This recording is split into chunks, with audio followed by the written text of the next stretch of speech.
সন্ত ৰামপাল গুৰু মহাৰাজ হৈছে এনে এজন মহাপুৰুষ যিজনে নিজৰ সত্য ভক্তি, তত্ত্বজ্ঞান, কৰোণা আৰু সেৱাৰ বলত সমাজত এক নতুন আদৰ্শ বলবৎ কৰিছে। সন্ত ৰামপাল গুৰু মহাৰাজৰ নেতৃত্বত তেওঁৰ সকলো সৎলোক আশ্ৰমে কৰা বিস্ময়কৰ সমাজ কল্যাণমূলক কামে সমাজখনক সোণালী ভৱিষ্যতৰ এক নতুন আশা দেখুৱাইছে। সন্ত ৰামপাল গুৰু মহাৰাজৰ পৰা নাম দীক্ষা গ্ৰহণ কৰাৰ পিছত লাখ লাখ লোকৰ কৰ্কট ৰোগ, এইডছ আদি দুৰাৰোগ্য ৰোগ নিৰাময় হ'ল। সন্তজনাৰ জ্ঞানৰ পৰা অনুপ্ৰাণিত হৈ তেওঁৰ অনুগামীসকলে লাখ লাখ ইউনিট ৰক্তদান কৰে। সন্তজনাই লাখ লাখ ভগ্নী কন্যাৰ যৌতুকমুক্ত বিয়াৰ আয়োজন কৰালে। সন্তজনাই লাখ লাখ মানুহক ড্ৰাগছ আসক্তিৰ পৰা মুক্ত কৰিলে। কোটি কোটি ধ্বংসপ্ৰাপ্ত পৰিয়াল শান্তিত লাগিল। সন্তজনাৰ আশ্ৰমত সমাৱেশৰ সময়ত বিনামূলীয়া চকুৰ চিকিৎসা আৰু দন্ত চিকিৎসাৰ ব্যৱস্থা কৰা হয়। সন্ত ৰামপাল গুৰু মহাৰাজৰ দ্বাৰা পৰিৱেশ সুৰক্ষাৰ উদ্দেশ্যে সময়ে সময়ে বৃহৎ পৰিসৰত বৃক্ষৰোপণ কৰা হয়। সন্তজনাই আৰ্তজনক তাৎক্ষণিক সকাহ দিবলৈ এম্বুলেন্স সেৱা আৰম্ভ কৰিছিল। সন্তজনাই তেওঁৰ অনুগামীসকলক তেওঁলোকৰ শৰীৰ দান কৰিবলৈ অনুপ্ৰাণিত কৰে, যাতে মানৱতাৰ সেৱা আৰু চিকিৎসা ক্ষেত্ৰত উন্নতি কৰিব পৰা যায়। সন্ত ৰামপাল গুৰু মহাৰাজৰ সকলো আশ্ৰমত প্ৰতিদিনে বিনামূলীয়া ধৰ্মভোজৰ আয়োজন কৰা হয়, য'ত প্ৰতিবাৰেই প্ৰতিটো জাতি, প্ৰতিটো ধৰ্মৰ মানুহে একেলগে বহি ভোজন কৰে।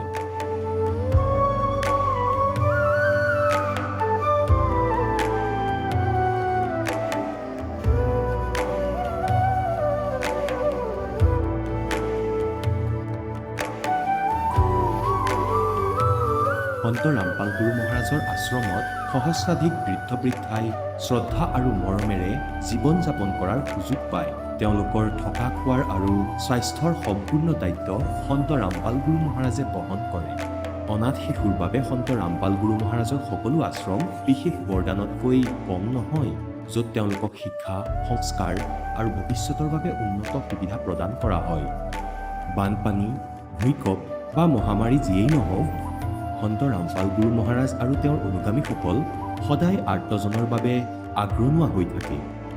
কোভিড মহামাৰীৰ সময়ত সন্ত ৰামপাল গুৰু মহাৰাজৰ আশ্ৰমৰ পৰা কোটি কোটি লোকক খাদ্য, ঔষধ আৰু জীৱন ৰক্ষক সামগ্ৰী যোগান ধৰা হৈছিল। দুখীয়াক সকাহ কৰাই হওক বা যিকোনো শোষিত বা নিপীড়িত শ্ৰেণীৰ অধিকাৰ আৰু মৰ্যাদাৰ বাবে যুঁজ দিয়াই হওক, সন্ত ৰামপাল গুৰু মহাৰাজে সদায় তেওঁলোকৰ সকলো ন্যায্য দাবী চৰকাৰৰ ওচৰলৈ লৈ গৈছে আৰু তেওঁলোকক উপযুক্ত ন্যায় প্ৰদানৰ ক্ষেত্ৰত গুৰুত্বপূৰ্ণ ভূমিকা পালন কৰি আহিছে। সমাজত আধ্যাত্মিক আৰু সামাজিক মূল্যবোধৰ প্ৰতি সজাগতা অনাৰ প্ৰতিটো পদক্ষেপতে সন্ত ৰামপাল গুৰু মহাৰাজ মানৱতাৰ প্ৰকৃত সেৱক হিচাপে প্ৰমাণিত হৈছে। সন্ত ৰামপাল গুৰু মহাৰাজৰ জীৱনে আমাক শিকাইছে যে প্ৰকৃত সেৱা সেইটোহে যিটো নিস্বাৰ্থভাৱে কৰা হয়। আহক আমিও এই মহান সন্তজনৰ এই মহান সেৱাৰ কামত যোগ দিম আৰু সন্ত ৰামপাল গুৰু মহাৰাজৰ পৰা নাম দীক্ষা লৈ আমাৰ জীৱন ধন্য কৰি তোলোঁ।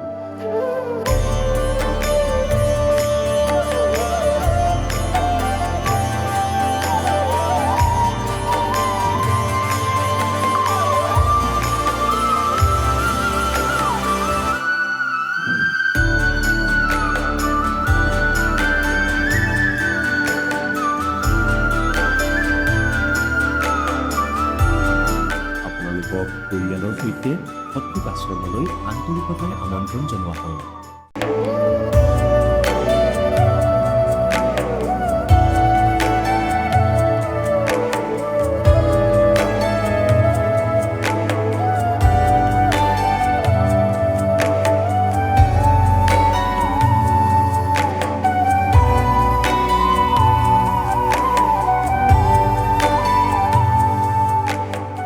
जब लग गुरु मिले ना साचा, तब लग गुरु करो 10 पाचा। গুৰু সলনি কৰিব পাৰিনে? গুৰু সলনি কৰাটো পাপ নেকি? আধ্যাত্মিকতাৰ এই ক্ষেত্ৰত আচলতে সঠিক গুৰু কোন? গীতাশাস্ত্ৰত বৰ্ণিত তত্ত্বদৰ্শী সন্তজন কোন? এই সকলোবোৰ প্ৰশ্নৰ উত্তৰ জানিবলৈ নিশ্চয়কৈ শুনক জগতগুৰু তত্ত্বদৰ্শী সন্ত ৰামপাল গুৰু মহাৰাজৰ মংগল প্ৰবচন।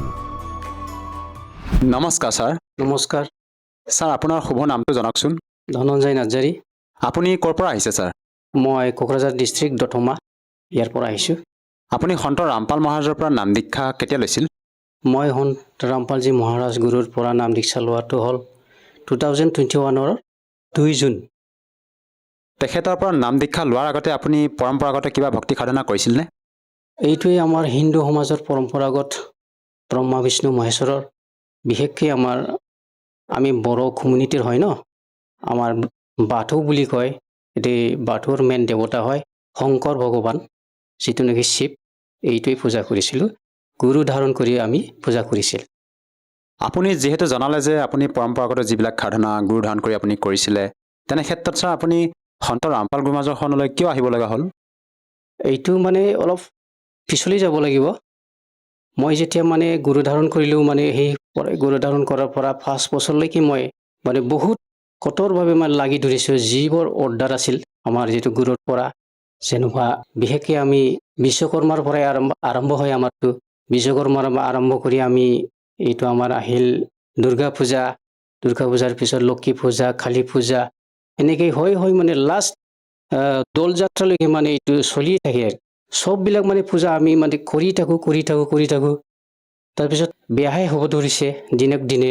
হস্পিটাল, মানে মনত শান্তি নাই, ঘৰলৈ মানে কিবা অশান্তি দুখ এইবিলাক মনত মানে উগুল-টুগুল আহি গ'ল।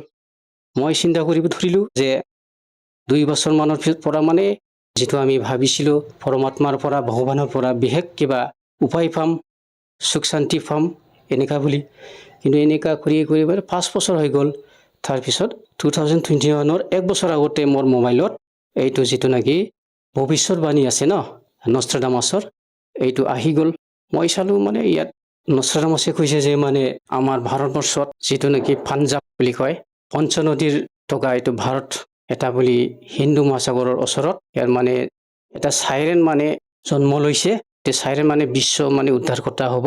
এইটো চাইৰেনৰ নিচিনা আৰু গোটেই পৃথিৱীত বেলেগ আৰু চন বিচাৰি নাপাব। এইটো মই চালোঁ। তাৰপিছত চোৱাৰ পিছত চাই মানে ইয়াৰ পিছতে আকৌ সৎসং আহি গ'ল মোবাইলত। সৎসংটো চাবলৈ ধৰিলোঁ। সৎসং চোৱাটো দেখিলোঁ ৰামপালজী মহাৰাজৰ মানে সৎসং হয়। মই ভাষাটোতো ইমানকৈ বুজি নাপাইছিলোঁ, মানে এনে চালোঁ তথাপি। তাৰপিছত যিমানবোৰ ভক্ত আত্মা মানে বহুত জমা হয় ইয়াত, লাখ লাখ মানুহ। মই চিন্তা কৰিলোঁ, মানে ফ'ল' কৰিলোঁ আৰু কি, অলপ মানে নুবুজিলেও অলপ চালোঁ। 2-3 দিন পিছে মানে চাই থাকিলোঁ। তাৰপিছত চাই মই 6 মাহমান পিছত আকৌ জ্ঞান গংগা কিতাপৰ কিবা পালোঁ, কিতাপ আছে বুলি আৰু কি। তাৰপিছত জ্ঞান গংগা কিতাপটো কেনেকৈ পাম, এইটো মোবাইল নাম্বাৰ দিয়া আছে। মোবাইল নম্বৰত মই কল কৰিলোঁ। কল কৰাৰ পিছত মানে গুৱাহাটীত লাগি গ'ল। গুৱাহাটীৰ পৰা মোক ক'লে মানে আপোনাক কিতাপটো লাগে নেকি বুলি। হয় লাগে, অতি দৰকাৰ বুলি। তাৰপিছত পঠাই দি আছোঁ পষ্টৰ দ্বাৰা বুলি ক'লে। তাৰপিছত পষ্টৰ দ্বাৰা কেইদিনমান পিছত আহি গ'ল। তাৰপিছত জ্ঞান গংগা কিতাপটোতো পঢ়িলোঁ। পঢ়াৰ পিছত মই মানে ইমান মনত কিবা লাগি গ'ল, মানে কান্দি দিলোঁ। আজিলৈকে ইমান অন্ধকাৰত আছিলোঁ, ব্ৰহ্মা বিষ্ণু মহেশ্বৰ যে ভগৱান নহয়, তাৰ পৰা যে আমি মোক্ষ নাপায়, সৰ্বসুখ নাপায়, পৰমাত্মা ভগৱানটো বেলেগ, ইয়াতো উমান পালোঁ। উমান পোৱাৰ পিছত মই এনেকা লাগি গ'ল আত্মাত, মানে ইয়াত নিৰ্দেশ আছে যে এইটো ভক্তি মাৰ্গ আছে, এইটো ভক্তি মাৰ্গত যাবলৈ হ'লে মাছ, মঙহ, ডিম, তাৰপিছত নিচা বস্তু এইবিলাক বাদ দিব লাগিব বুলি। তাৰপিছত মই জ্ঞান গংগা কিতাপটো 3-4 দিনতে শেষ কৰিলোঁ। কিতাপটো পঢ়াৰ পিছত মোৰ মানে এইটো মাছ, মঙহ ইয়াৰ প্ৰতি মোৰ কিবা আহি গ'ল, ঘিণ আহি গ'ল। যিদিনাখন পঢ়াৰ শেষ হ'ল, ইয়াৰ পৰা মই মাছ, মঙহ এইবিলাক চব মানে বাদ দিলোঁ, মানে খাব নোৱাৰা হ'ল। মানে প্ৰায় নাম দীক্ষা লোৱাৰ 1 মাহ আগতে। তাৰপিছততো ঘৰত খাইছিল, খোৱাৰ পিছত মই আনি দিছিলোঁ। মই আনি দিয়াৰ পিছত এদিন একে ডাইনিঙতে খায়। এদিন মই ক'লোঁ, আৰে মই মাছ মঙহ নাখায়, আপোনালোকক মই আনি দিব লাগে, এইটো কথা হয় নেকি বুলি ক'লি আৰু খঙৰ নিচিনা হৈ গ'ল। সিদিনাখনৰ পিছত ঘৰৰ মানুহেও মাছ মঙহ এৰি দিলে।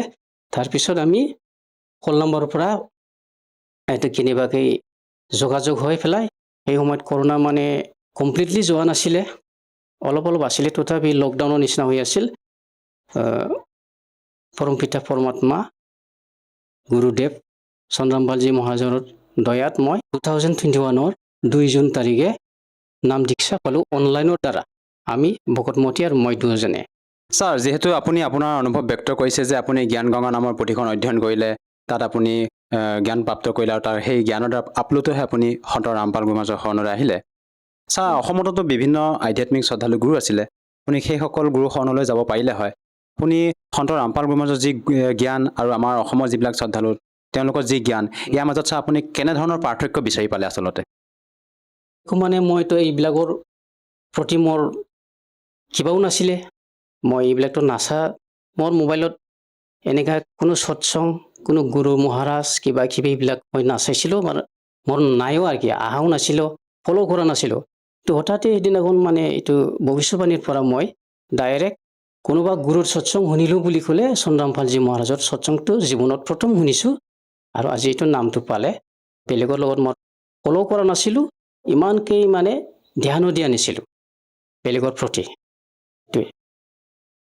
আৰু ছাৰ, বৰ্তমান সন্ত ৰামপাল গুৰুমাজৰ পৰা ভক্তি সাধনা কৰি আপুনি ধৰ পূৰ্বতে আপোনাৰ যিবিলাক সমস্যা আছিলে সেই সমস্যাবিলাক আপোনাৰ দূৰ হ'লনে ছাৰ?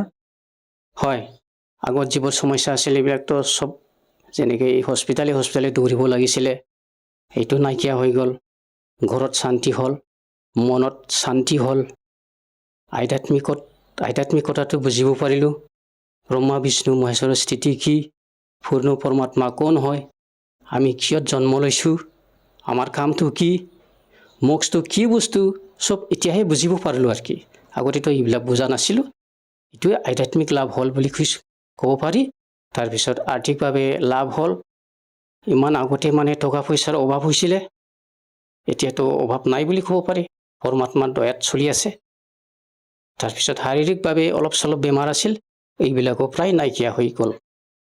আৰু ছাৰ, আপোনালোকৰ গুৰু সন্ত ৰামপাল গুৰুমাজে যিটো মৰা মৃতকৰ ক্ষেত্ৰত যিটো আমাৰ সমাজৰ লোকে পৰম্পৰাগতভাৱে যিবিলাক শ্ৰাদ্ধ শৰাধকে আদি কৰি যিবিলাক কৰ্মকাণ্ড কৰে, এই কৰ্মকাণ্ডবিলাক কৰিবলৈ মানা কৰা বুলি আমি শুনিছোঁ। আচলতে কিয় মানা কৰে সন্ত ৰামপাল গুৰুমাজে? তাৰমানে মানা কৰাৰ কাৰণটো হ'ল মানে আমি জীৱ হয় না, জীৱটো আমাৰ ভিতৰত আছে আত্মা, সেইটো মানে শৰীৰটোতো মাটিৰ নিচিনা হয়। যিদিনাখন মৰে আমি এইটো আত্মাটোতো লৈ গৈ ভগৱানে লৈ গ'ল। তাৰপিছত আমি এইটো মাটি যিটো মানে শৰীৰ, এইটোলৈ মানে অনৰ্থক খেলা কৰিব নালাগে। সমাজত যিটো নেকি বহুত মানে বেয়া বুলি ক'ব পাৰিব, যেনেকৈ শ্ৰাদ্ধ আমি গীতা পঢ়ি বুজিছোঁ, চন্দ্ৰামপালজী মহাৰাজৰ সৎসঙৰ পৰা শুনি বুজিব পাৰিলোঁ শ্ৰাদ্ধ কৰাটোৱে ভূত পূজা হয়। এইটো আমি ভগৱানক পূজা কৰিব লাগে, ভূতক কিয় পূজা কৰিম, এইটো হ'ল। তাৰপিছত আমাৰ শ্ৰাদ্ধৰ পৰা কি হয় কি নহয়, এইটো বেয়া গুণবিলাক আমি অলপ গুৰুৰ পুৰাণৰ পৰাও পালোঁ। শ্ৰাদ্ধৰ ভাত খালে কিবা যদি শ্ৰাদ্ধত যোগ কৰিলে কি হয় মানুহৰ অধোগতি, এইবিলাক বুজিব পাৰিলোঁ। তাৰপিছত এতিয়াতো নাম দীক্ষা লোৱাৰ পিছত গুৰু মহাৰাজৰ পৰা কঠোৰ আদেশ আছে, আমি এইবিলাক অনৰ্থক যি নেকি বেয়া, এইবিলাক মানে আঁতৰত থাকিব লাগে, এইটোৱেই। আৰু আপোনালোকৰ গুৰু সন্ত ৰামপাল গুৰুমাজৰ মুখ্য উদ্দেশ্য কি আচলতে? ভাৰতবৰ্ষক নিচাযুক্ত বস্তুৰ পৰা আঁতৰত ৰখা, তাৰপিছত যৌতুক প্ৰথা বন্ধ কৰা, তাৰপিছত মৃতকৰ ভোজ, অনৰ্থক যিটো নেকি বেয়া গুণ, এইবিলাক আঁতৰ কৰা। তাৰপিছত যিটো নেকি আমাৰ সমাজত এতিয়া প্ৰশাসনিকভাৱে চলি আছে বহুত বেয়া বস্তু, সেইটো কিবা লোৱা, ঘুচ লোৱা, এইটো মানে সম্পূৰ্ণকৈ নাশ কৰা। চব মানুহে সমান, এইটো চবকে বুজাই দিয়া। আৰু লগতে আছে আমাৰ যিটো নেকি আমাৰ সমাজত যিটো শাস্ত্ৰবিধিহীন যিটো কি কৰি আছে, এইটো বাদ দি বেদ গীতা এইবিলাকৰ অনুযায়ী শাস্ত্ৰবিধি অনুসৰি সৎ ভক্তি কৰি এইটো খালৰ লগৰ পৰা আমি মোক্ষ পাই আমাৰ নিজ স্থানত লগলৈ আকৌ গুচি যোৱা, এইটো উদ্দেশ্য হয়। আৰু ছাৰ, আপুনি আপোনাৰ অনুভৱ ব্যক্ত কৰিছে যে সন্ত ৰামপাল গুৰুমাজে ভাৰতক এখন নিচামুক্ত দেশ হিচাপে গঢ়িবলৈ তেখেতে অভিযান আগবঢ়াইছে। জানিব বিচাৰিছোঁ ছাৰ আপোনাৰ পৰা, আপুনি পূৰ্বতে কিবা নিচা সেৱন কৰিছিল নেকি ছাৰ? হয়, সঁচাকৈ মই আগতে নিচা কৰিছিলোঁ। বেছি নহ'লেও এইবিলাক যিটো নিচা চলে, এইটো নিচা কৰিছিল। যেনিবা চাদা খোৱা, তামোল অলপ চলপ খোৱা, এইটো মদ খোৱা। কিমান বছৰ ধৰি আপুনি সেৱন কৰিছিলে সেই নিচা? এইটোতো বেছি দিন হোৱা নাছিলে, ইমান নহ'লেও অলপমান খাইছিলোঁ। যেনিবা লগৰীয়াৰ লগত কিবা অকেশ্যন কিবা কিবি হ'লে এইটো খাইছিলোঁ আৰু কি। তো বহুত বছৰ নহ'লেও কমচে কম 10-12 বছৰমানৰ পৰা খাইছিলোঁ এইবিলাক তামোল চাদা আৰু মদ এইবিলাক। আৰু ছাৰ আপোনালোকৰ গুৰু সন্ত ৰামপাল গুৰু মাজৰ প্ৰতিজন শিষ্যই মত ব্যক্ত কৰে যে তেওঁৰ পৰা নাম দীক্ষা লোৱাৰ পিছতে নিচা সেৱন কৰাতে বতভ্যাস ত্যাগ কৰিব পাৰে। আচলতে আপোনালোকক সন্ত ৰামপাল গুৰু মাজে এনেকুৱা কি ভক্তি মন্ত্ৰ প্ৰদান কৰে আপোনালোকক যাৰ বাবে নেকি আপোনালোকে সহজভাৱে এৰিবলৈ সক্ষম হয়? এইটোৱে মোৰ বোধ হিচাপে মই বুজা হিচাপে মই এইটোৱে ভাবোঁ যে মানে চন্দ্ৰৰামপালজী মহাৰাজৰ পৰা নাম দীক্ষা লোৱাৰ পিছত যিটো নেকি মন্ত্ৰ দিয়ে, এইটো মন্ত্ৰ শক্তিৰ কাৰণে বোধ হয় এইটো নিচাটো এৰিব পাৰে। চন্দ্ৰৰামপালজী মহাৰাজে যিটো নেকি ভক্তি দিয়ে এইটো শাস্ত্ৰ অনুকূল। বেদ, গীতা, পুৰাণ, খুৰাণ, বাইবেল আদি যিবোৰ পবিত্ৰ ধৰ্মশাস্ত্ৰবোৰত যিটো নেকি বিধি, ইয়াৰ অনুকূল শাস্ত্ৰ অনুকূল হিচাপে যিটো ভক্তি দিয়ে, ইয়াৰ ফলত মন্ত্ৰ শক্তি আমাৰ শক্তিশালী বুলি ক'ব লাগিব। ইয়াৰ কাৰণে আমি নিচা আৰু যিটো নেকি মাছ মঙহ এইবিলাক এৰিব পাৰে বুলি মই জানো। আৰু এটা কথা জানিব বিচাৰিছোঁ ছাৰ, যিহেতু আমি মানে আমাৰ ভাৰতবৰ্ষত যিবিলাক আধ্যাত্মিক গুৰু আছে তেওঁলোকৰ যেতিয়া প্ৰবচনবিলাক শুনো, তেওঁলোকে মত ব্যক্ত কৰে যে ব্ৰহ্মা বিষ্ণু মহেশ অজৰ অমৰ। কিন্তু আপোনালোকৰ গুৰু সন্ত ৰামপাল গুৰু মাজে কবি চাহেবক পৰমাত্মা বুলি তেখেতে ভক্তিবিধি প্ৰদান কৰে। এই ক্ষেত্ৰত ছাৰ আপুনি এজন সচেতন ব্যক্তি হিচাপে কি ক'ব বিচাৰে যে প্ৰকৃততে কবিদেৱ পৰমাত্মা কিবা প্ৰমাণ আছেনে সৎগ্ৰন্থত? কবিদেৱ পৰমাত্মা বুলিতো বেদ, গীতা, পুৰাণ, খুৰাণ এই সকলো শাস্ত্ৰতে প্ৰমাণ আছে কবিদেৱে ভগৱান বুলি। যিটো নেকি বেদত গীতাত লিখা আছে অধ্যায় 17 23 নম্বৰ শ্লোকত অং তৎসৎ, যিটো নেকি সচিদানন্দ ঘন ব্ৰহ্মৰ 3টা মন্ত্ৰ, যিটো নেকি মন্ত্ৰ জপ কৰাৰ পিছত আপুনি সৎলোক পাবলৈ সক্ষম হ'ব। চব প্ৰমাণ আছে কবিৰ পৰমাত্মা, কবিৰ অংগ ঋষি, কবিৰ ব্ৰহ্মা ঋষি, যিটো নেকি ভাৱনাশক বন্ধন, যিটো নেকি খালৰ বন্ধন, ইয়াৰ পৰা মুক্তিদাতা হয়। এইবিলাক চালোঁ আমি বহুতো চালোঁ। এইবিলাকৰ পৰা প্ৰমাণ পায়। গুৰু গ্ৰন্থ চাহিবৰ পৰাও আমি প্ৰমাণ পাওঁ হাক্কা কবিৰ বুলি। আৰু বাইবেলতো লিখা আছে, মই দেখা পাইছোঁ কবিৰ বুলি লিখা আছে, কবিৰ অলমাইটি গড বুলি এইটো। তাৰপিছত পুৰাণতো মানে যিটো ইংগিত পূৰ্ণ পৰমাত্মা কবিৰ ইয়াৰ বহুত আছে, সৃষ্টি ৰচনাৰ কথা আছে। এইটোৱেই। ছাৰ, আজি যিহেতু আপুনি আমাৰ দৰ্শকসকলৰ সন্মুখত আপোনাৰ অনুভৱ দাঙি ধৰিলে, আপোনাৰ অনুভৱ ব্যক্ত কৰিলে যে আপুনি ৰামপাল মহাৰাজৰ পৰা নাম দীক্ষা লোৱাৰ পিছতে বিভিন্ন প্ৰকাৰে আপুনি লাভ পাইছে, যিসকল দৰ্শকে আজি আপোনাক টিভি স্ক্ৰীণত প্ৰত্যক্ষ কৰি আছে, আপুনি তেওঁলোকক কি বাৰ্তা দিব বিচাৰে যাতে তেওঁলোকেও আপোনাৰ দৰে লাভ পাব পাৰে? মই সৰ্ব মানৱ জাতিক এইটোৱে প্ৰাৰ্থনা কৰিব বিচাৰোঁ যে আপোনালোকে অতি সোনকালে চন্দ্ৰৰামপালজী মহাৰাজৰ নাম দীক্ষা লৈ নিজৰ যিটো নেকি জীৱ এইটো কল্যাণ কৰক আৰু এই সংসাৰত সৰ্বসুখ পাবলৈ সক্ষম হওক। তাৰপিছত সদলোক যিটো নকয় না, য'ত মানে জন্ম মৰণ নাই, সৰ্বসুখ আছে, দুখ নাই, সুখসাগৰ, ইয়াত মানে আমাৰ নিষ্ঠা নাছিল। এইটো চন্দ্ৰৰামপালজী মহাৰাজৰ সৎসংগৰ পৰা আমি জানো, আপোনালোকেও জানিব। ইয়ালৈ যোৱাৰ নেকি যি বাট, এইটো আপোনালোকে নাম দীক্ষা লৈ হুকুম কৰি লওক। যিটো নেকি আগত ব্ৰহ্মা বিষ্ণু মহেশ্বৰৰ সাধনা কৰাৰ যি মানে উচুকি আছিল, চব পিনে মানে বেমেজালি আছিলে, শাৰীৰিকভাৱে, আৰ্থিকভাৱে, আধ্যাত্মিকভাৱে বা মনলৈ অলপ অশান্তি আছিল, ঘৰলৈ পাৰিবাৰিক হাই কাজিয়া হৈছিল কথা নুবুজাৰ কাৰণে। এইটো যদি এতিয়া চন্দ্ৰৰামপালজী মহাৰাজৰ পৰা নাম দীক্ষা লোৱাৰ পিছত সম্পূৰ্ণকৈ নাইকিয়া হৈ গ'ল। তাৰপিছত আধ্যাত্মিক লাভ হ'ল, শাৰীৰিকভাৱে লাভ হ'ল। মই যেনেকৈ লাভ পাইছোঁ আপোনালোকেও লাভ পাব বুলি মই আপোনালোকলৈ বিনম্ৰভাৱে প্ৰাৰ্থনা কৰিছোঁ যে আহক আপোনালোকেও চন্দ্ৰৰামপালজী মহাৰাজৰ জ্ঞান গংগা পুথিখন পঢ়ক। তাৰপিছত চন্দ্ৰৰামপালজী মহাৰাজৰ সৎসং নেকি যিটো সাধনা চেনেলত 7:30 হয়, এইটো চাওক, আপোনালোকে এবাৰ হ'লেও চাওক, বুজিবলৈ চেষ্টা কৰক। এইটোৱে আপোনালোকলৈ বিনম্ৰ প্ৰাৰ্থনা থাকিল। আৰু যদি কোনো লোকে তেখেতৰ পৰা নাম দীক্ষা ল'ব বিচাৰে সন্ত ৰামপাল গুৰু মহাৰাজৰ পৰা, নাম দীক্ষা কেনেকৈ ল'ব পাৰিব? নাম দীক্ষা ল'বলৈ হ'লে জ্ঞান গংগা কিতাপখনৰ যিটো নেকি মোবাইল নাম্বাৰ আছে, ইয়াত কল কৰক। চন্দ্ৰৰামপালজী মহাৰাজৰ সৎসং যিটো নেকি সাধনা চেনেলত 7:30 হয় আবেলি, ইয়াত মানে নাম্বাৰ ওলাই থাকে তললৈ, এইটো তলত নাম্বাৰটো ডাইল কৰিলে আপুনি যিকোনো প্ৰকাৰে আপোনাৰ ওচৰলৈ আপোনালোকলৈ ফোন আহিব। ইয়াৰ পৰা আপোনালোকে কনফাৰ্ম কৰিব পাৰিব ক'ত নাম দীক্ষা পায়। ধন্যবাদ থাকিল ছাৰ। সৎ চাহেব। এতিয়া জগতগুৰু তত্ত্বদৰ্শী সন্ত ৰামপাল গুৰু মহাৰাজৰ সৎসংগৰ মাধ্যমেৰে সেই অদ্বিতীয় আধ্যাত্মিক জ্ঞানৰ বিষয়ে জানি লওঁ। যাৰ মাধ্যমেৰে আপোনালোকেও প্ৰাপ্ত কৰিব পাৰিব এনেকুৱা আধ্যাত্মিক, মানসিক আৰু ভৌতিক সুখ যি এতিয়ালৈকে কেৱল আপোনালোকে মীৰাবাই, ধ্ৰুৱ, প্ৰহ্লাদ আদি কেইজনমান ভক্তৰ জীৱন কথাতহে শুনিছে। এতিয়া শুনক তত্ত্বদৰ্শী সন্তৰ সৈতে শাস্ত্ৰ অনুকূল ভক্তি সৎসংগ, এনেকুৱা অদ্বিতীয় আধ্যাত্মিক জ্ঞান যাৰ প্ৰমাণ আছে সকলো ধৰ্মৰ সকলো পবিত্ৰ শাস্ত্ৰত। এতিয়া পুণ্যাত্মাসকল, পৰমাত্মা কবীৰদেৱে এই উদ্দেশ্যেৰে যে গুৰুৰ অবিহনে মুক্তি হ'ব নোৱাৰে, আৰু যদি মই গুৰু ধাৰণ নকৰোঁ তেন্তে অহা সময়ত এনেকৈ কোৱা হ'ব যে, কালে কোৱাৰ সুযোগ পাব যে কবীৰদেৱেনো ক'ত গুৰু ধৰিছিলে, গুৰু অবিহনেই কাম হ'ব। আৰু আকৌ কালে মোৰ আত্মাসকলক এনেকৈ ঠগিব। সেইকাৰণে ই পৰমেশ্বৰে এতিয়া সেই ঋষিয়ে কাৰো জ্ঞানটো নুশুনে। কোন? স্বামী ৰামানন্দদেৱ, ব্ৰাহ্মণ পণ্ডিত। পৰমাত্মাই তেওঁক জ্ঞান শুনোৱাৰ কোনটো পদ্ধতি প্ৰয়োগ কৰিলে? এজন ২.৫ বছৰৰ বালকৰ ৰূপ ধাৰণ কৰিলে। যেতিয়া পৰমাত্মা ৫ বছৰৰ আছিল, লীলাময় শৰীৰত আছিলে ৫ বৰ্ষৰ, সেই সময়ত ২.৫ বছৰৰ শিশুৰ ৰূপ ধাৰণ কৰিলে।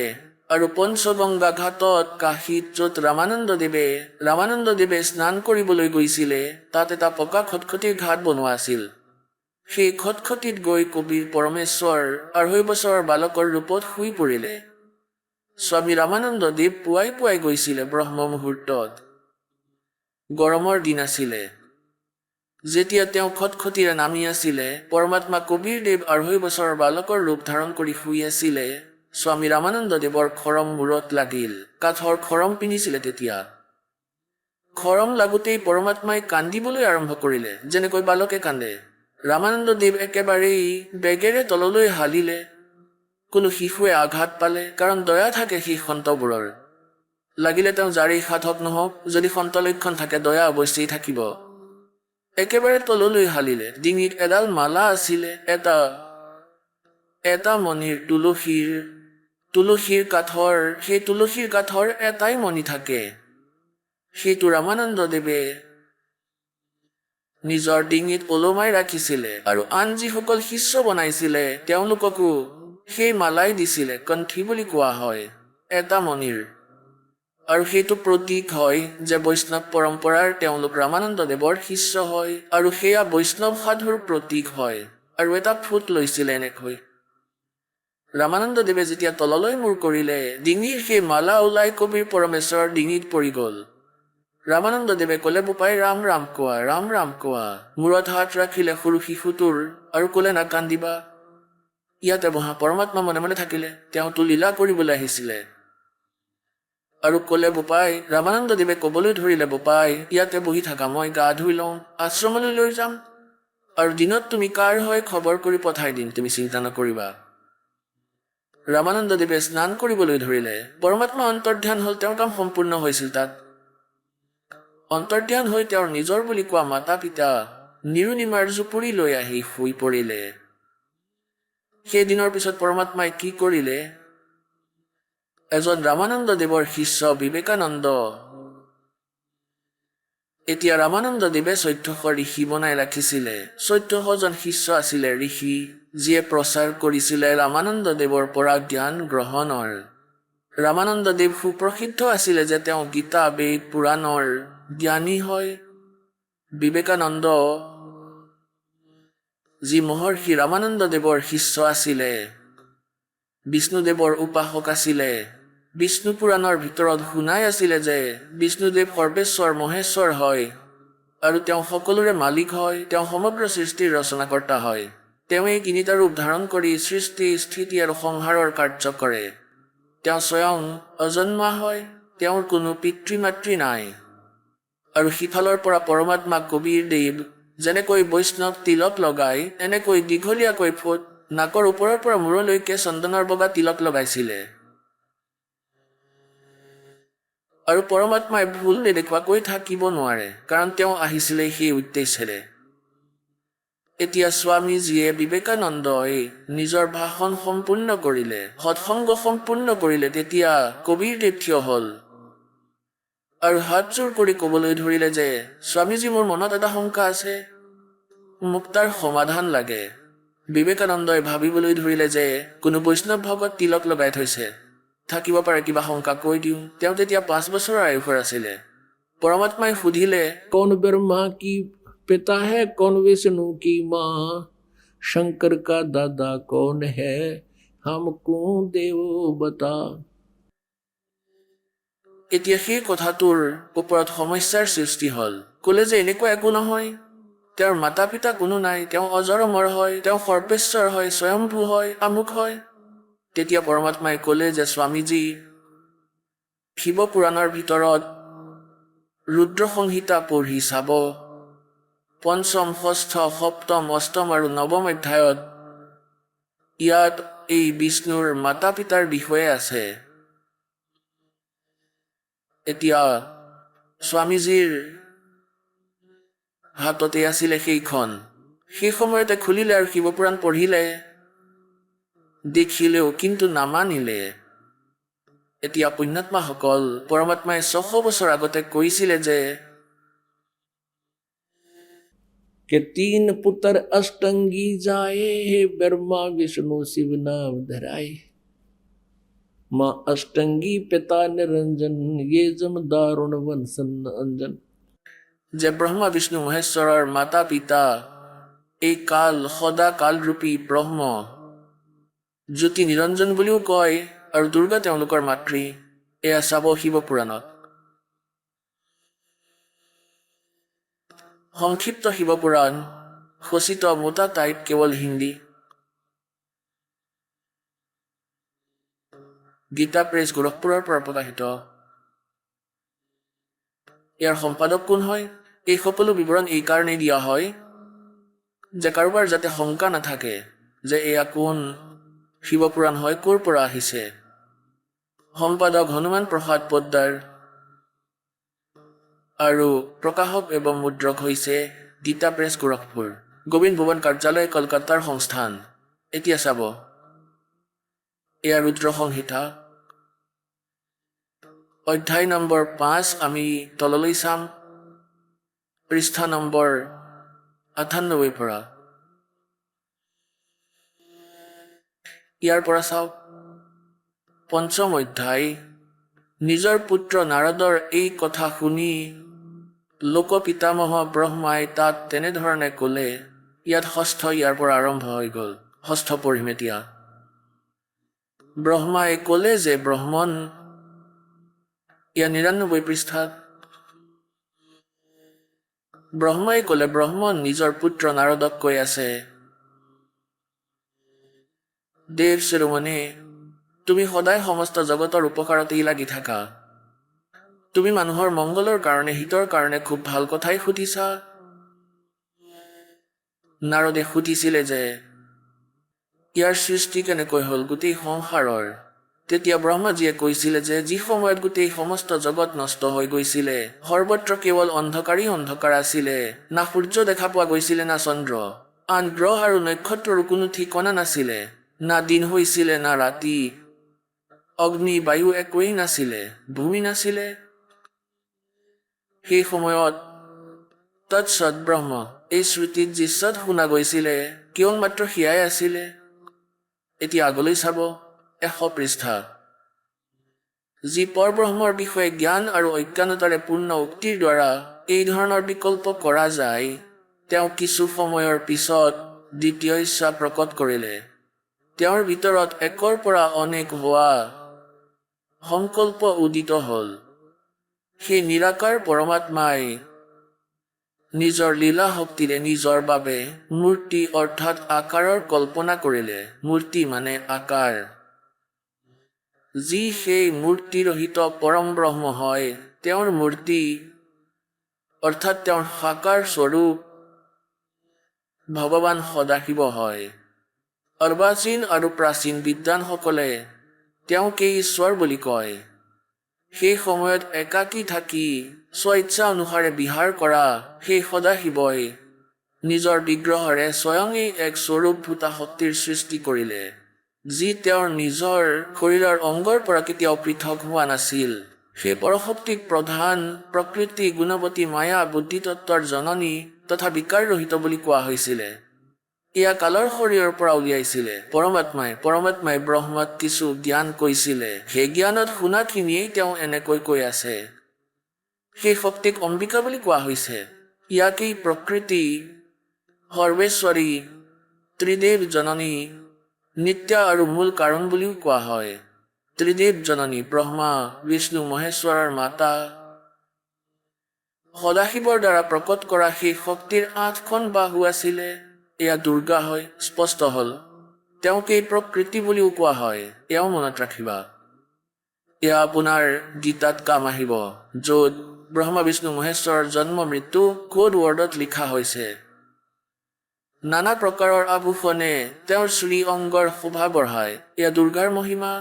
সেই দেৱী নানা প্ৰকাৰৰ গতিৰে সম্পন্ন আৰু অনেক প্ৰকাৰৰ অস্ত্ৰ শস্ত্ৰ ধাৰণ কৰে। একাকিনী হোৱাৰ পিছতো তেওঁ মায়াৰ জৰিয়তে তেওঁ অনেক হৈ যায়।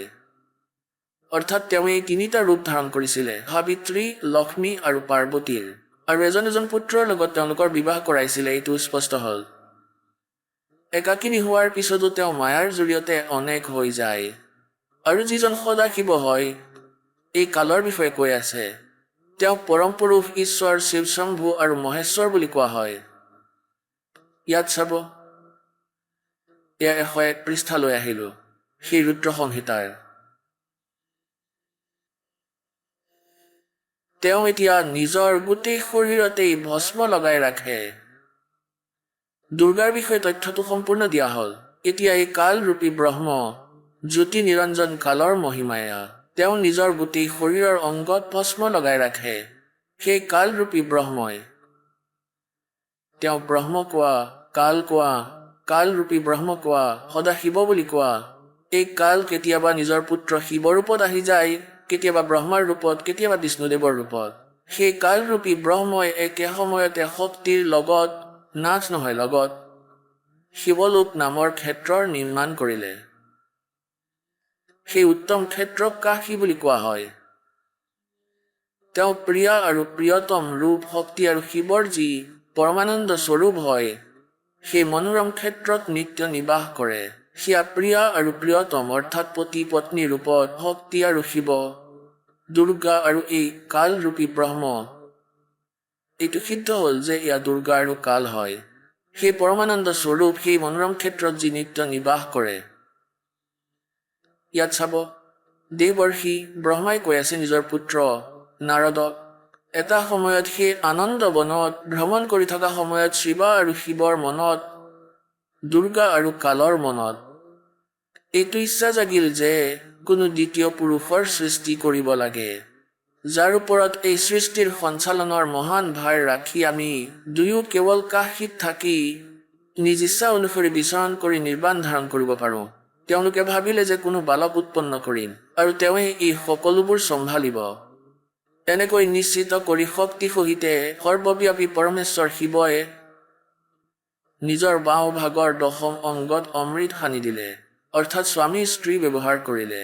আৰু তেতিয়া তাৰ পৰা এজন পুৰুষ প্ৰকট হ'ল, অৰ্থাৎ এজন বালকৰ উৎপত্তি হ'ল। আৰু তেওঁৰ নাম কি ৰখা হ'ল? এয়া সেই শিৱ পুৰাণ 102 পৃষ্ঠাত। শিৱই ক'লে, এই কালে ক'লে, বৎস পুত্ৰ ব্যাপক হোৱাৰ বাবে তোমাৰ বিষ্ণুৰ নাম বিখ্যাত হ'ল। এতিয়া এইটো হ'ল 6ষ্ঠ অধ্যায়, ইয়াত সমাপ্ত। 7 নম্বৰ অধ্যায়ত কি কৈছে?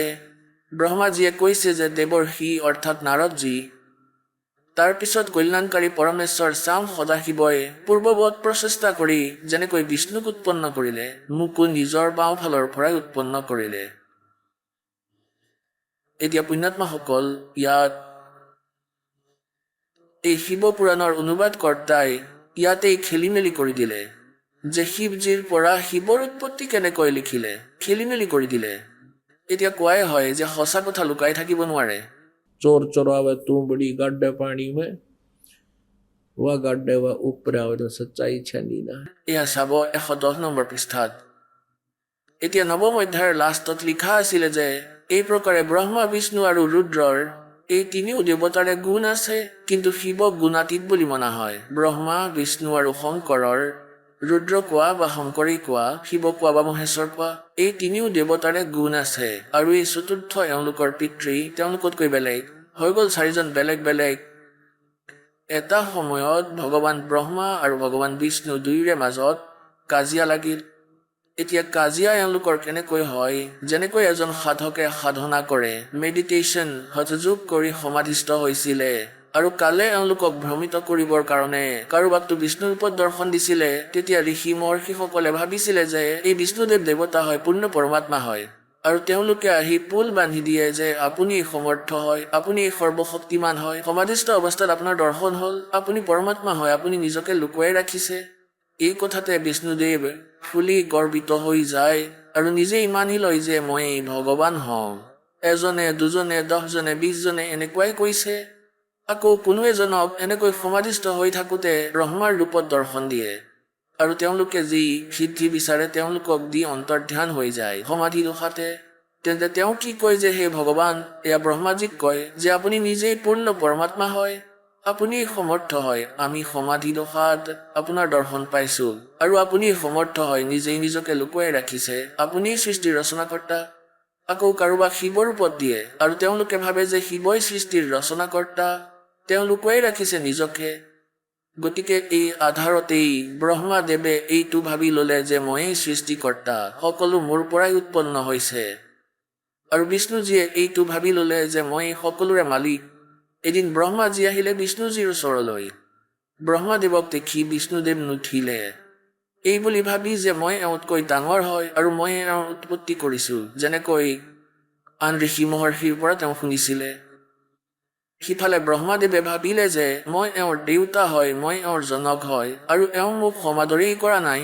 ব্ৰহ্মাদেৱে ক'বলৈ ধৰিলে যে পুত্ৰ, উঠা চোৱা, মই তোমাৰ দেউতা আহিছোঁ। এতিয়া বিষ্ণুদেৱে ক'লে যে মই তোমাৰ দেউতা হয়, তোমাৰ জন্ম মোৰ নাভি কমলৰ পৰা হৈছে।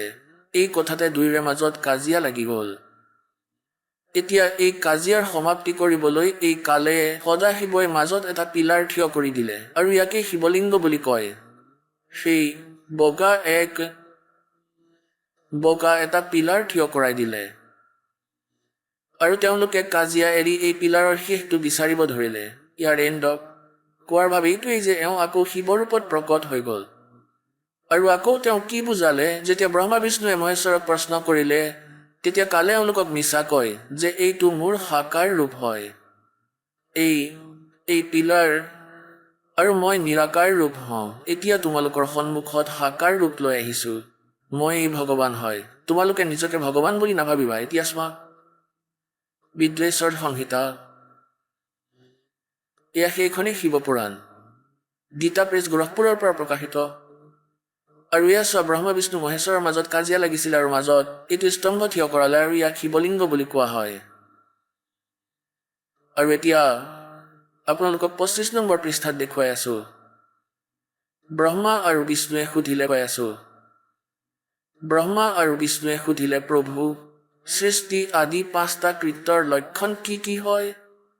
এইটো আমাক দুয়োজনকে কওক। শিৱই ক'লে, এয়া কালে কৈছে যে মোৰ কৰ্মক বুজাটো অত্যন্ত কঠিন, তথাপিও মই কৃপাপূৰ্বক তোমালোকক তাৰ বিষয়ে কৈ আছোঁ। এতিয়া ইয়াত চাব, সংক্ষিপ্ত শিৱপুৰাণ তললৈ আহোঁ। এতিয়া এই কালে শিৱৰ ওপৰত প্ৰকট হৈ কি কৈছে, পুত্ৰসকল, তোমালোক দুয়োৱে তপস্যা কৰি প্ৰসন্ন কৰা মই পৰমেশ্বৰৰ পৰা সৃষ্টি আৰু স্থিতি নামৰ 2টা কৃত্য প্ৰাপ্ত কৰিলা। এয়া তোমালোকৰ বহুত প্ৰিয়। এতিয়া চাব, এয়া দুজনটো এয়াই হৈ গ'ল, ব্ৰহ্মা আৰু বিষ্ণু। আকৌ কি কয়, এনেধৰণৰেই মোৰ বিভূতি স্বৰূপ ৰুদ্ৰ আৰু মহেশ্বৰে হ'ব লাগিছিলে, লিখা আছে। 2টা অন্য উত্তম কৃত্য সংহাৰ আৰু তিৰোভাৱ মোৰ পৰা প্ৰাপ্ত কৰিছে। এতিয়া দুজনটো ব্ৰহ্মা আৰু বিষ্ণু হৈ গ'ল আৰু দুজন এই ৰুদ্ৰ আৰু মহেশ্বৰ হৈ গ'ল, আৰু কোৱাজন পঞ্চম।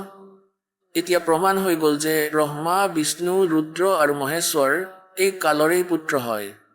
এওঁ নিজৰ পুত্ৰ এই শিৱকেই এই 11 ৰুদ্ৰৰ মুখিয়াল বনালে, সেইকাৰণে এই ৰুদ্ৰ ৰূপো ধাৰণ কৰে। এনেইতো এই লীলা কালৰেই হয়। এতিয়া ইয়াত এই ৰুদ্ৰ আৰু মহেশৰ সৈতে 4জন শুনি আপুনি ভ্ৰমিত নহ'ব। আমি এইটো চাব লাগিব যে এই ব্ৰহ্মা বিষ্ণু আৰু মহেশ্বৰ এওঁলোক বেলেগ হয়। এওঁলোকৰ পিতা যিজনে এইবোৰ কৈ আছে, যাৰ পৰা তেওঁলোকৰ জন্ম হৈছে, আমি চাৰিজন সিদ্ধ কৰিবলৈ আছিলে বেলেগ বেলেগকৈ। এতিয়া ব্ৰহ্মা বিষ্ণু আৰু মহেশ, ৰুদ্ৰও তেওঁলোকেই বনাই ৰাখিছে বেলেগকৈ মুখিয়াল কৰি। তেওঁ বেলেগ হয়। গতিকে এই ব্ৰহ্মা বিষ্ণু আৰু মহেশ্বৰ এওঁলোক কালৰ পুত্ৰ হয়। এওঁলোকৰ জন্ম সিদ্ধি কৰিবলৈ আছিলে আৰু দুৰ্গা এওঁলোকৰ মাতৃ। এতিয়া পুণ্যাত্মাসকল,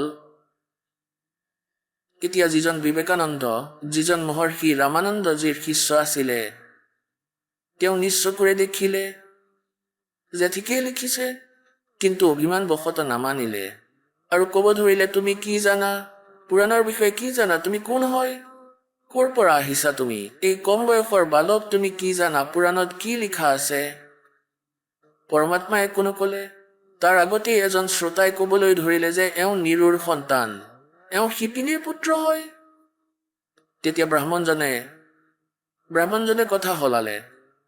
তেওঁকতো আঁতৰাব আছিলে, তাৰ পৰা ধ্যান ঘূৰাবলৈ আছিলে। ক'বলৈ ধৰিলে, আৰে তুমি এইটো তিলক কিয় লগাই ৰাখিছা, তুমি কোনো গুৰু ধাৰণ কৰিছা? ক'লে, হয় গুৰু ধাৰণ কৰিছো। ক'লে, কোন তোমাৰ গুৰু? আৰু তুমি ক্ষুদ্ৰ জাতিৰ আৰু কৈছা গুৰু ধাৰণ কৰিছা, কোন হয়? যিজন তোমাৰ গুৰু সেইজনেই মোৰো গুৰু। তেতিয়া বিবেকানন্দই ক'লে যে চোৱা এইফালে কিমান মিথ্যাবাদী এওঁ, কিমান পাখণ্ডী। এই ধানক, এই শিপিনী ক্ষুদ্ৰ বৰ্ণৰ, আৰু মোৰ গুৰুদেৱ স্বামী ৰামানন্দদেৱ পণ্ডিত শ্ৰী শ্ৰী 1008, তেওঁতো ক্ষুদ্ৰৰ দৰ্শনো নকৰে, তেওঁতো এনেকৈ কাপোৰ লৈ কথা পাতে।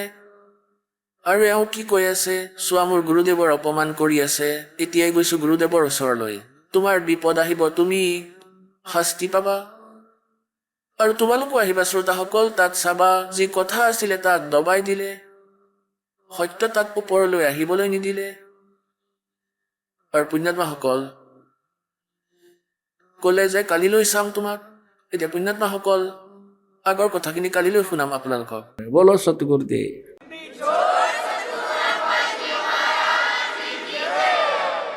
এই 5 দিৱসীয় সৎসংগ সমাৰোহ পৰমেশ্বৰ মুক্তিদাতা কবিৰ দেৱৰ সেই স্মৃতিত পালন কৰা হৈ আছে, যে সেই পৰমাত্মাই জেঠ মাহৰ পূৰ্ণিমা তিথিত নিজৰ সেই সুখময় স্থলক এৰি সেই সুখৰ সাগৰক ত্যাগ কৰি নিজৰ মৰমীয়াল আত্মাসকলক এই কালৰ জালৰ পৰা মুক্ত কৰিবলৈ, এই কালৰ ভেদ ক'বলৈ, আধ্যাত্মিক জ্ঞানক পুনৰ ক'বৰ কাৰণে সেই পৰমাত্মা প্ৰকট হৈছিলে।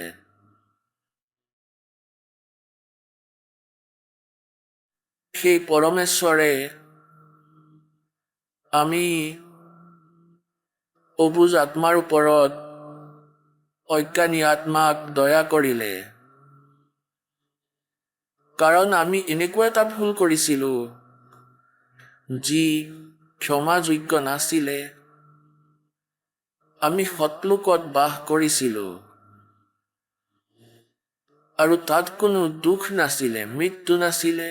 আমাৰ পৰিয়াল আছিলে, আমাৰ পোহৰৰ শৰীৰ আছিলে। শুক্ৰম আকায়ম এসনাবিৰম, মাতা পিতাৰ ইয়াত যি যোগ আছে, শুক্ৰ অৰ্থাৎ 5 তত্বৰে হোৱা শৰীৰ নাছিলে। নাৰী আদিৰ যুগৰ পৰা যন্ত্ৰ নাছিলে। পৰমাত্মাৰো পোহৰৰেই শৰীৰ হয়, তেওঁৰো শৰীৰ এসনাবিৰম শুক্ৰম আকায়ম। তাত আমাৰ পোহৰৰ শৰীৰ আছিলে, তাত বৃদ্ধাৱস্থা হোৱা নাছিলে, যুৱ শৰীৰ হৈ থাকে, কোনো ধৰণৰ ৰোগ কষ্ট নাছিলে। ইয়াক অনাময় শৰীৰ বুলি কোৱা হয়, নিৰোগ, ৰোগৰহিত।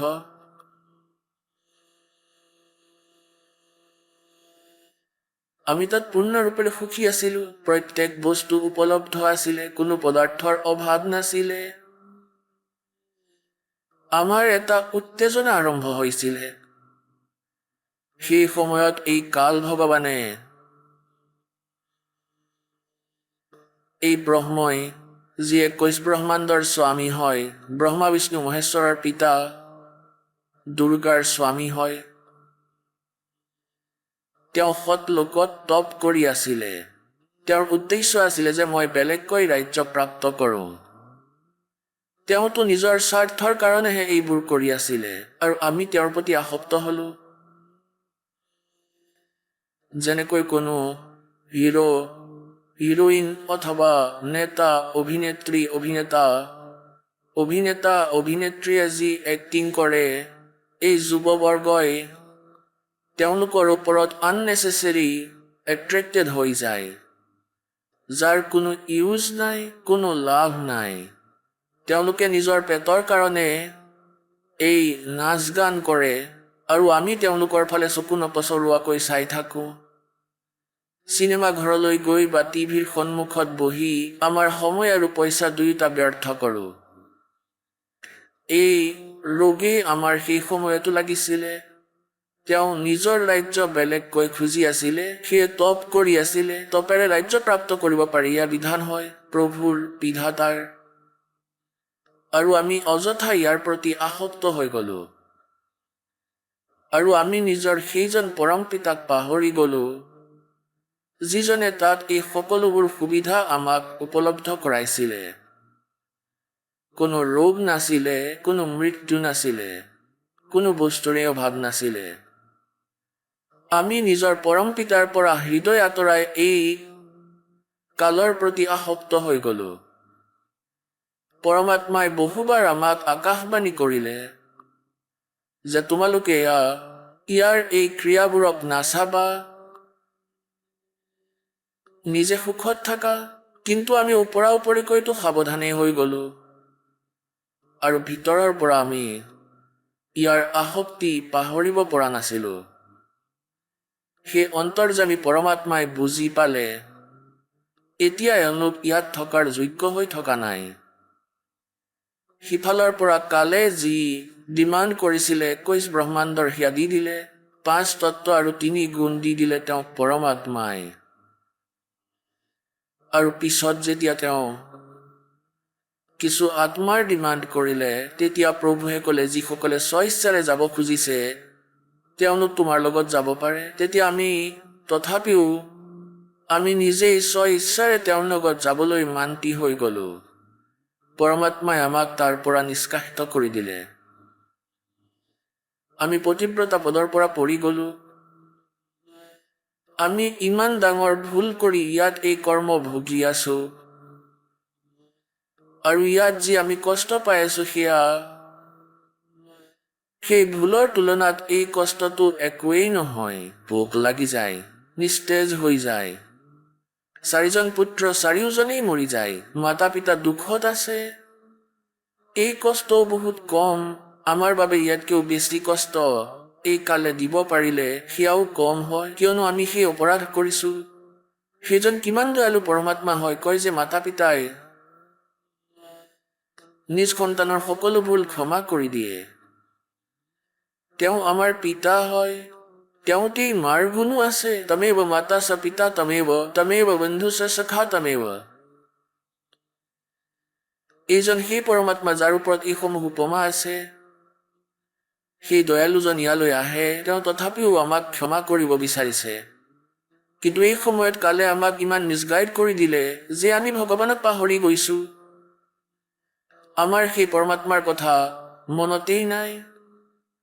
কিন্তু আত্মাই এইটো কথা পাহৰা নাই যে কোনোবা পৰম শক্তি আছে, যি দুখীসকলক পূৰ্ণৰূপেৰে সুখী কৰিব পাৰে। তেওঁক বিচাৰিয়ে তেওঁক পাবৰ বাবে কোনোবাই ক'লে মন্দিৰত বা গুৰুদ্বাৰত, আমি তালৈ গুচি গলোঁ। কোনোৱে ক'লে জংঘলত বা গুফাত, আমি তালৈ গুচি গলোঁ। কোনোৱে ক'লে সেই পুখুৰীত স্নান কৰিলে তোমাৰ মুক্তি হ'ব, আমি সেয়াও কৰিলোঁ। কিন্তু স্থিতি যেনেকুৱা তেনেকুৱাই থাকিলে, কাৰণ কাল ভগৱানে পৰমাত্মাৰ পৰিভাষা ভুল কৰি ৰাখিছে, আৰু তেওঁ নিজকে স্বয়ং প্ৰভু বুলি কৈ সকলোকে কণ্ট্ৰল কৰি আছে। আহক আমি এতিয়া সেই শ্ৰদ্ধালুসকলৰ অনুভৱবোৰ জানো, যিসকলে জগতগুৰু তত্ত্বদৰ্শী সন্ত ৰামপাল গুৰু মহাৰাজৰ পৰা দীক্ষা প্ৰাপ্ত কৰিছে তথা তেওঁ কোৱা ভক্তি মাৰ্গ এওঁলোকে অৱলম্বন কৰি আছে। ছাৰ নমস্কাৰ। নমস্কাৰ ছাৰ। ছাৰ কি নাম আপোনাৰ? হৰিচৰণ ৰায়কুমাৰ। ছাৰ ক'ৰ পৰা আহিছে আপুনি? মোৰ গাঁও গ্ৰাম তুৰি, তেহচিল পৃথিৱীপুৰ, জিলা নৱাৰী, মধ্যপ্ৰদেশৰ হয় মই। ছাৰ সন্ত ৰামপালদেৱ মহাৰাজৰ শৰণলৈ অহাৰ আগতে আপুনি কি ভক্তি সাধনা কৰিছিল? ছাৰ মই সন্ত ৰামপালদেৱ মহাৰাজৰ শৰণলৈ অহাৰ আগতে মই প্ৰেত পূজা কৰিছিলোঁ, ব্ৰহ্মা বিষ্ণু মহেশ্বৰৰ সাধনা কৰিছিলোঁ। আমাৰ পৰিয়ালত যি হৈছিলে সেই আধাৰতে মই কৰি আছিলোঁ। ছাৰ আপুনি আপোনাৰ জীৱনত দেৱী দেৱতাৰ ভক্তি কৰিছে আৰু যি পাৰম্পৰিক পূজা সেই সকলোবোৰ পূজাই আপুনি কৰিছে, তেন্তে আপুনি সন্ত ৰামপালদেৱ মহাৰাজৰ পৰা কিয় নাম দীক্ষা ল'লে? ছাৰ মই সন্ত ৰামপালদেৱ মহাৰাজৰ শৰণলৈ অহাৰ কাৰণ এইটোৱে আছিল, মই যি আগতে সাধনা কৰিছিলোঁ সৰুৰ পৰাই সাধনা কৰি আছিলোঁ, কিন্তু মোৰ ঘৰত যি সমস্যা আছিল, মোৰ শাৰীৰিক সমস্যা আছিল, সেই সকলো বাঢ়ি গৈ আছিল। প্ৰথমতে মোৰ সমস্যা এইটো আছিল যে মোৰ যি 2003ৰ পৰা মোৰ 2টা কিডনীত পাথৰ হৈছিল আৰু মই সকলো ডক্তৰকে দেখুৱাইছিলোঁ আৰু মোৰ ওজনো 35 কিলো হৈ গৈছিলে। মোৰ যি শৰীৰ সেয়া বহুত বেয়া হৈ গৈছিলে। তাৰপিছত যি সাংসাৰিক পূজা পদ্ধতি আছে সকলো কৰাইছিলোঁ, কিন্তু মই কোনো প্ৰকাৰে লাভ পোৱা নাছিলোঁ। তাৰপিছত যেতিয়া মই এটা সময় এনেকুৱা আহিল যে যেতিয়া মই স্কুলত পঢ়াবলৈ গৈছিলোঁ প্ৰাইভেটত, তেতিয়া এজন সন্ত ৰামপালদেৱ মহাৰাজৰ অনুগামী আছিল, তেওঁ মোক এখন কিতাপ দিলে, 6 খণ্ডৰ বাৰ্তা নামৰ কিতাপ আছিল। মই সেই কিতাপখন পঢ়িলোঁ আৰু সেই কিতাপখনৰ পৰা মই বুজি পালোঁ যে সন্ত ৰামপালদেৱ মহাৰাজে যি কৈছে তাত সকলো ধৰ্মগ্ৰন্থৰ অনুসাৰে যি ভক্তি আছে তাত সকলো প্ৰমাণ সহিতে তাত দিছিলে। গতিকে মই যদি আমি সকলো ধৰ্মগ্ৰন্থৰ অনুসাৰে মূল পৰমাত্মাৰ ভক্তি কৰোঁ, আমি আধ্যাত্মিক লাভ আৰু শাৰীৰিক লাভ একেবাৰে সঠিককৈ পাম।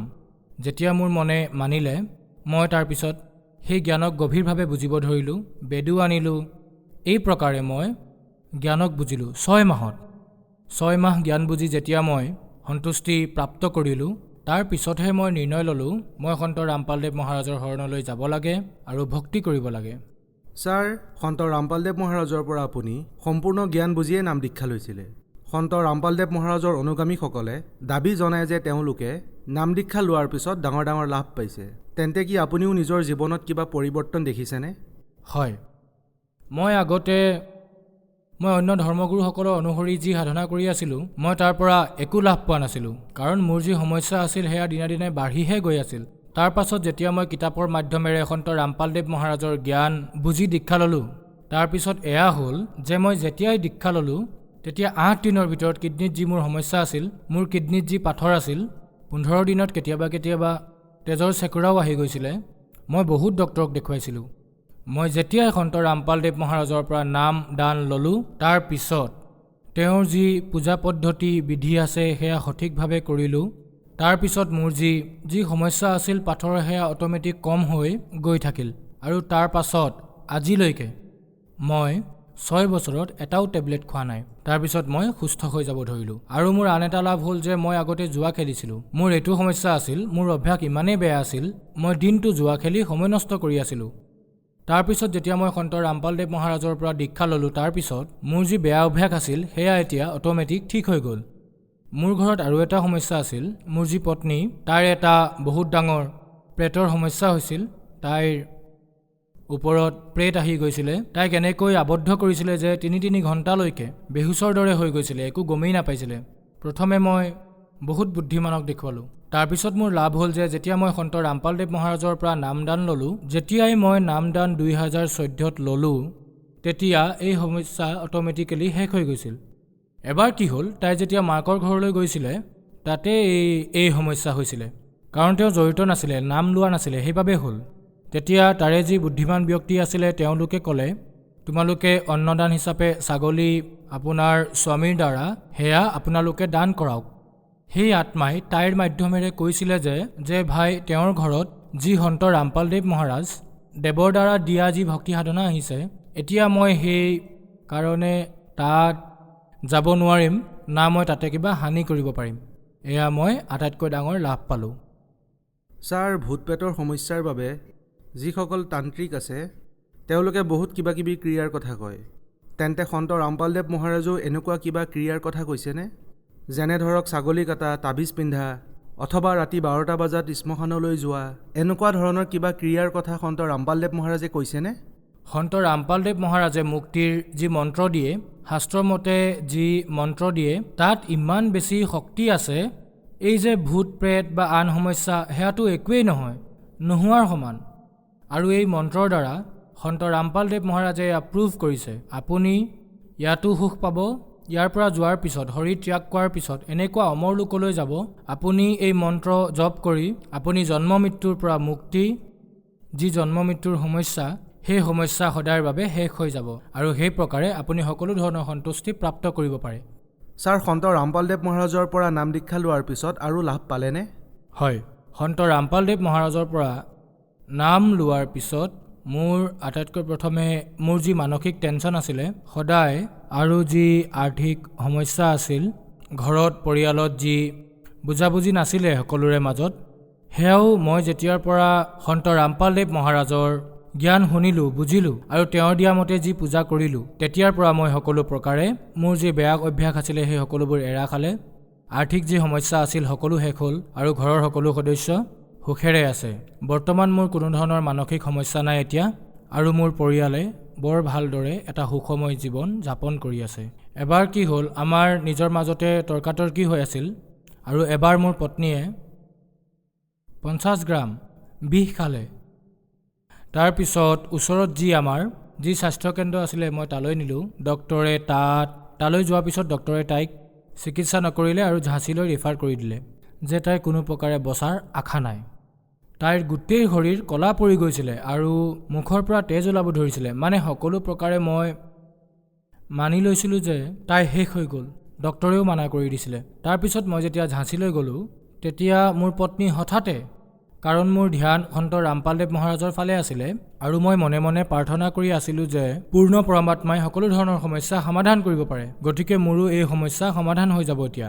মই বহুত বেছি চিন্তাত আছিলোঁ। মই যেতিয়াই এই প্ৰাৰ্থনা জনালোঁ, সেই সময়তে তৎক্ষণাত মই যেতিয়া নিবাৰীৰ পৰা পৃথিৱীপুৰলৈ ঝাঁচীলৈ গৈ আছিলোঁ, মই গাড়ীৰে গৈ আছিলোঁ আৰু মোৰ পত্নীৰ লগত বেলেগ সদস্যও আছিল, তেওঁলোকো এম্বুলেঞ্চত গৈ আছিল। তাৰপিছত মই 2 হুইলাৰেৰে আগতে গৈ পালোঁ আৰু তাৰপিছত যেতিয়া মই ফোন কৰিলোঁ, তেওঁলোকে ক'লে যে আপোনাৰ পত্নী উঠি বহি গৈছে, আপুনি যলৈ লৈ নাযায় কিয়, তেজ ওলাই আছিলে।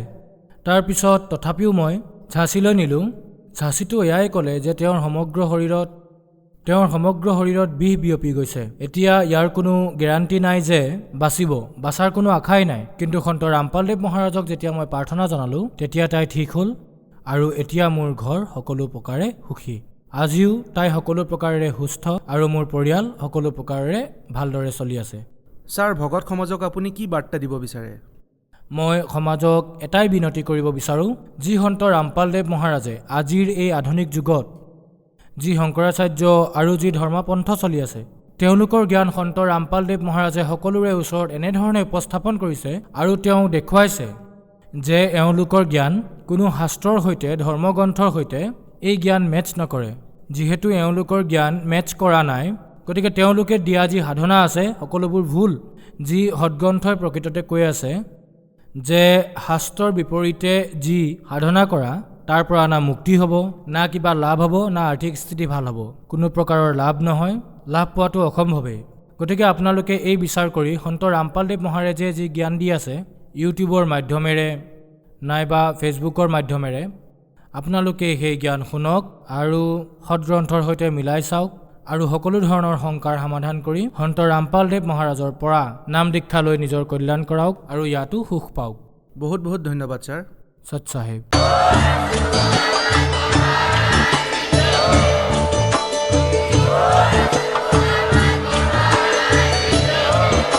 আপুনি শুনি আছিলে জগতগুৰু তত্ত্বদৰ্শী সন্ত ৰামপাল গুৰু মহাৰাজৰ মংগল প্ৰবচন। অধিক জানিবৰ বাবে ভিজিট কৰক www.jagatgururampalji.org।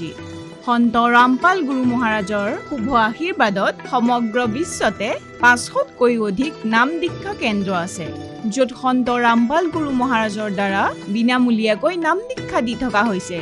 আপোনাৰ ওচৰৰ নাম দীক্ষা কেন্দ্ৰৰ ঠিকনা জানিবলৈ সম্পৰ্ক কৰক 7082208528